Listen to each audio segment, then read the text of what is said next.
Okay, today I want to look at the last one, number 7, on your vector lab. First, we're going to look at it within the vector simulation. So we had a paper airplane that's given push that flies 20.6 meters per second. That's this one at an angle of 67.2 degrees. But there's a wind also blowing at the same time that is 7.3 and 15.9 degrees. So we're going to add those two vectors together. And when we add them together, we'll get this sum. That's what we want to do. But to get that sum, we have to break apart these two triangles into their two components. And then when we get the sum, we're going to add the components together. So the two horizontals will add together to get that large one, and then the two verticals, orange verticals, will add together to get the large red vertical, which then we can solve for that hypotenuse that's in the red. So let's try to do all that manually. So it does it for us, of course, on the simulation. But we want to see if we can actually do all that. So I'm going to make my triangles here. I've already got it set up a little bit for us. I drew the first initial vectors.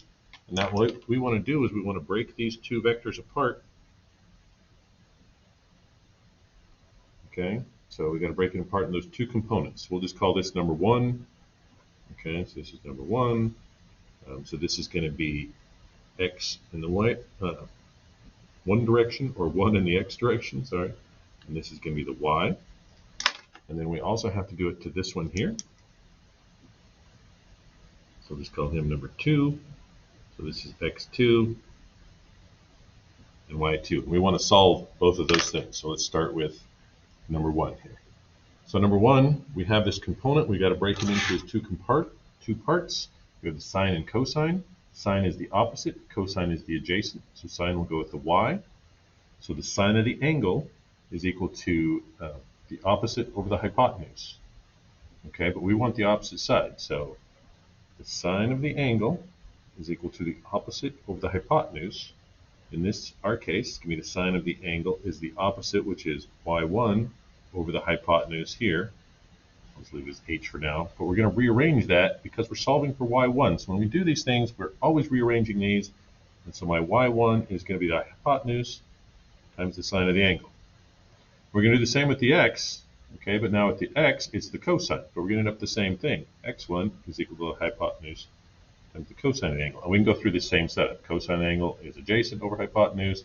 Cosine of the angle is x1 over the hypotenuse. Okay, and so it just ends up with cosine, but it ends up being the same exact equation.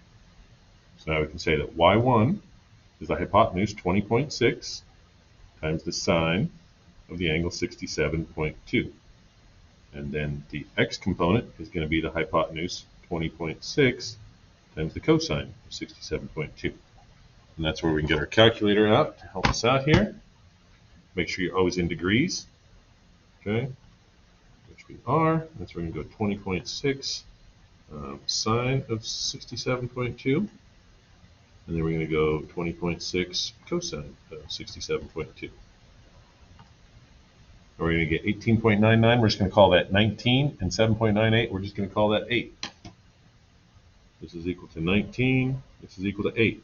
Right? So 19 and, oops, sorry, I did that backwards. This was 19. This was 8. Okay, now we're going to do the same thing with this other triangle over here. But now we're going to have the same equations. Okay, so now we're going to have y2 is equal to the hypotenuse times the sine of the angle. Okay, so y2 is equal to 7.3 times the sine of 15.9. And then our x2 is going to be the hypotenuse times the cosine of the angle, which is equal to the 7.3 times the cosine of 15.9. Okay, so 7.3 sine 15.9. 7.3 cosine 15.9. Then we get 1.99, we'll call that 2, and 7.02, we'll call that 7. So the y was 2, and this one was 7. So this is equal to 2, this one is equal to 7. Now we're going to add all those together. Okay, so I'm going to combine and make a longer one that goes all the way across here, the one that goes all the way across here. So I'm going to redraw that down here because we're getting a little confusing here. So we'll call this x total, Okay. We'll call this y total. And this one is made up of x1. We're going to add that to x2. And then this one is going to be y1. We're going to add him to y2. Okay, so x1 plus x2 equals x total. x1 was equal to 8. We're going to add that to x2, which was equal to 7. So my x total is 15. So this down here is 15. We're going to do the same with the y's. y1 plus y2 is equal to y total. So y1 was 19. y2 was 2. We get 21. And then we're looking for this guy across here. This is going to be my final answer that we're looking for. And now we have the two sides, so it's just Pythagorean theorem, right? X total squared plus y total squared should get me this answer. Well, we'll just call him A because he's the answer. I want that. Okay, it's going to be our answer squared. So if we take the square root of both those things, we'll end up with my answer. So the square root of 15 squared, okay, plus 21 squared equals square root of 15 squared plus 21 squared, 25.8. They probably rounded on our thing, so they might have gotten 26. We're going to check in a minute to see what we got over there. But we're not done because we also need this guy. Okay? Now, since we rounded all these, we're going to stick with these that we kind of started with to find it, because my tangent is the opposite over the adjacent, right? So the tangent of the angle is the opposite over the adjacent side, but we're looking for the theta. So theta is equal to the inverse tangent of the opposite over the adjacent side, which is equal to the inverse tangent. In our case, the opposite is y total over x total,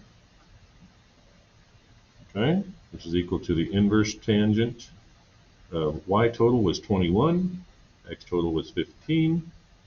Let's see what we get with all this. So second inverse tan of 21 divided by 15. And we get 54.46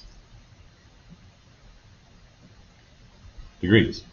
And if we wanted a direction, it's going to be above the x-axis. It's going to be the positive x-axis. Or we could say 54.6 north of east.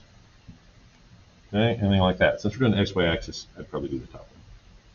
That's really what we should get. If we go check, let's go check again. Let's go look at our vector simulation to see everything they got. Okay, so they got 25.8. Look, that's what we got, 25.8, so they didn't round. Okay, I can't show you both at the same time, but if you looked at your paper, we got 25.8. And the angle, we can't really see there because I got all these other angles. I don't think I can get rid of those other things there, but if you look under there, it does say 54.5 degrees. Okay, and that's our 54.46 degrees that we had when we did all this. So there you go. That's how we do those things. Be able to add two vectors like that. We're going to do those kind of things. So you need to be able to do this problem. That is all we got. I can stop the program here. Stop. Did it stop? Didn't stop.